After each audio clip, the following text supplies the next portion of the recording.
Did you know Hillary Clinton has a new book out?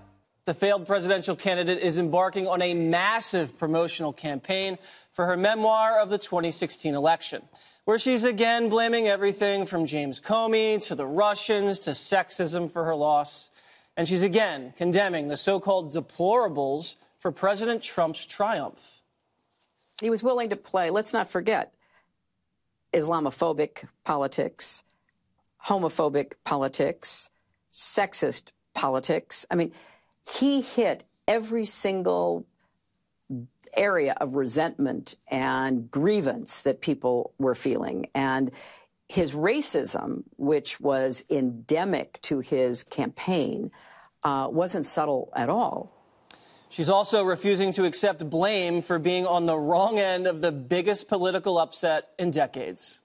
When it comes to the self-inflicted wounds, when you look at the list of them, and you go through them in the book, did you make enough mistakes yourself to lose the election without any of the other things you talk about?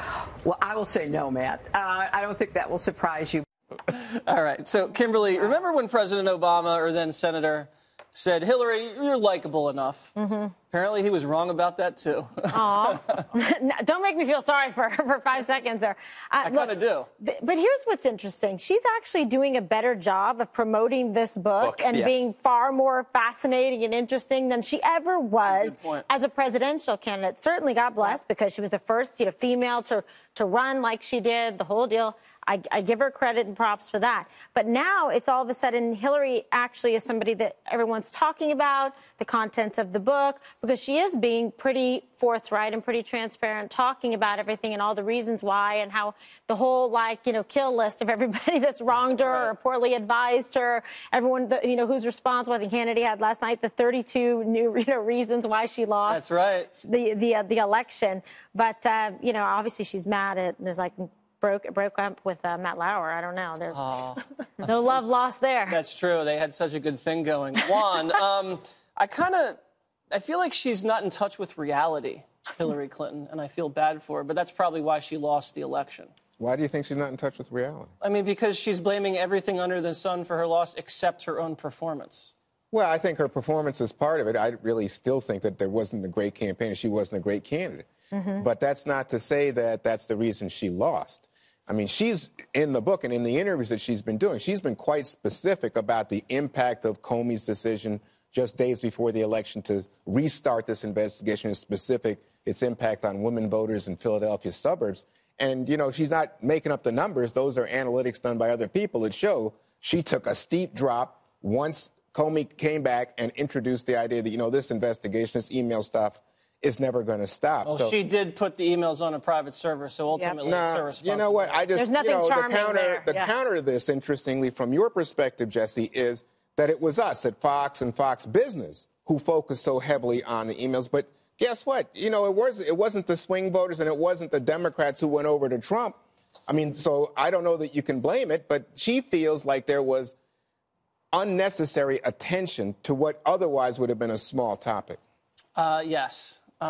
Anyway, Dana. Yes. How would you like to respond to Juan Williams? Good transition. Well, it made me think of something about an anecdote that I remember that Donna Brazile told about Philadelphia suburban women in the year 2000. So it's neck and neck, Gore and Bush, and Gore just can't pull ahead of President Bush in that area. And they think, well, that could be a real problem for us because Pennsylvania was one of the possible states that President Bush didn't end up winning.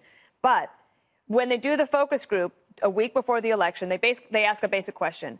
Who would you rather go to prom with, George W. Bush or Al Gore? And to a person, they're like, George W. Bush, because I'd have a lot more fun and it would be great. And she said that that's when she thought that they would probably lose. And it was that likability factor. So it does really get back to that. And Mark Stein on Tucker Carlson's show just had, I thought it was a really good point, that the media did cover the email story, partly because they were forced into it, but the New York Times did break the story. And also, she's so predictable, and President Trump was not, and that human nature is to go and look for something that is new and interesting, and so President Trump benefited from that. The other thing she doesn't do in this book at all is admit that just a small bit of effort in Wisconsin, in Michigan, and what's the other one? There's a third Pennsylvania. one. Pennsylvania, that could have actually turned things around for her, but certainly in Wisconsin. Yeah, don't you think? I mean, that was a pivotal era. She was asked, like, should you have gone to Wisconsin? Yeah. She goes, oh, well, we campaiged there. She sent Tim Kaine and her husband there. That's just not the same. Yeah, Tim Kaine definitely doesn't drive the vote. Greg. Bill in the doghouse again. When you see Hillary out there, and she is doing a great job promoting this book, it kind of reminds everybody, I believe, why they didn't want her as president, because she's not a leader. No one has made more off losing than Weight Watchers. I mean, she beats Weight Watchers, the Washington Generals, you name it, the Cubs. She's like the back of an old stamp. She's bitter and she can't get the job done. Ooh. No, I can't be nice. Still sticky though? Yeah, I can't be nice to her after hearing what she just did. You know, the things that she just said is essentially she just did the deplorables all over again. She doubled down. She just dismissed an entire group of people as racist, homophobic, Islamophobic. Her slogan should go from "I'm with her" to "I'm withered," because she's past her sale date. You know, and her book tour is essentially saying, "This is what you get. More of me." It's like, this is your punishment because you didn't vote for me. Right. I'm going to your town. Maybe she will go to Wisconsin. If she can sell books there now, she'll go to Wisconsin. She's like a reverse ice cream truck. Yeah. Oh, actually, You know what? Nobody's running out to chase her. They're all climbing behind the windows and peering out the blinders. Is she gone? I just find it very depressing She's the only and one. sad. She's not tired of herself. Like, that's the thing. She's like, listen, I got something else to tell you, and another reason why. Yeah, it's just I don't know. It's like I kind of was like, hey, maybe this is kind of interesting. But after listening to that weird, stilted, manufactured in front of a weird background of her unloading this litany of like race cards, Islamophobic card, homophobic card, I go, you know, who needs it? Who needs it? This is not good for the country. Right. This is why she lost. Shut up and go away. Wait a second. So, in other words, It should be if she calls out Trump and says Trump played to those, in fact, what she said was kind of interesting to me. She said no other Republican. He was the leading Republican because other Republicans would not play the race card, wouldn't go after the Mexicans and homophobic and Islamophobic. And you're saying, oh, no, that didn't happen, and she shouldn't mention it. She can't come up with one example of homophobia. The guy was for gay marriage before Obama was. But you know who she is? She is exactly like Michael Scott of The Office. Remember Michael Scott? Oblivious to the flaws that are on display for everybody. When he walks into the office, he thinks he's got it made, and everybody's going, oh, my God, he's so resistible. She is so resistible, but her entire life is a blind spot. Right. She cannot see the men she chose in her life, from Bill Clinton to keeping Weiner around through her friend. I mean, these are massive mistakes that she refused to acknowledge. It's just when you see it like this, you go like, again, go away. I guess that makes Tim Kaine Dwight Schrute. Yes, nicely done. She ruined his career too. To be honest, like, he's done unless he's like backup harmonica. I mean, he plays the harmonica pretty nice. I want to get Kimberly's reaction because Hillary is at it again on CNN, saying this about the inauguration. I write in the book about how really strange it was to sit there and to listen to the kind of speech that was so divisive. The rhetoric was hot. I call it a cry from the white nationalist gut. Instead of taking the moment to say, you know what, I want to reach out and be the president for everybody. You know, he didn't win the popular vote. He squeaked through in the Electoral College. He had a chance to really begin to fill the role, and that didn't happen that day. So, Kimberly, she's not trying to unite the country, obviously. She's still trying to divide by saying that Trump's a white nationalist and he's playing on white nationalist fears. That's not usually what someone does when they lose a presidential election. They kind of achieve an elder statesman status. She's not achieving that. Well, it's pretty unprecedented. You haven't seen anybody else behave in this fashion, Never. have you? Never. No, you have not. You didn't see 41 when he lost, you know, to Bill can behave in this way.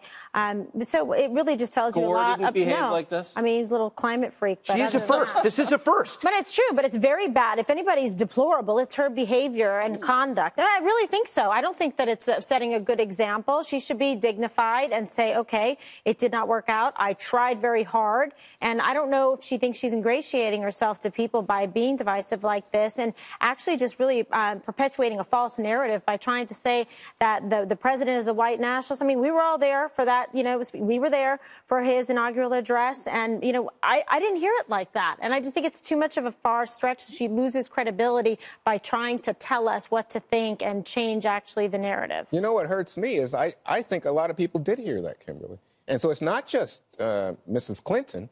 And you talk about her being blind. I wonder if, you could also say it in reverse, that, gosh, somehow Donald Trump said some pretty incendiary things. And some people might say, well, that's the great disruptor, and we wanted change. I think lots of people wanted change. But to just turn away and pretend, race, distaste, playing on resentments and grievances wasn't part of it, to me, that's a blindness, too. No, I think when he was saying make America great again, he was talking about all of America, and she chose to chop it up into pieces. He only means white America. He doesn't mean you. This is a guy that worked in New York for years in Queens. He worked with every kind of person. He doesn't care about who you sleep with or what you look like, only if you can help him. Unless you're in his pageant. But you know what? She wanted to be a first, and she is a first. She's the first presidential candidate to lose an election and write a whine all, a blame all. Oh my God. Ford didn't do it, Dukakis didn't do it, Dole didn't do it, and nobody. She is a historical first. Congratulations. I love the whine all. It's a whine all or a blame all? All right, coming up.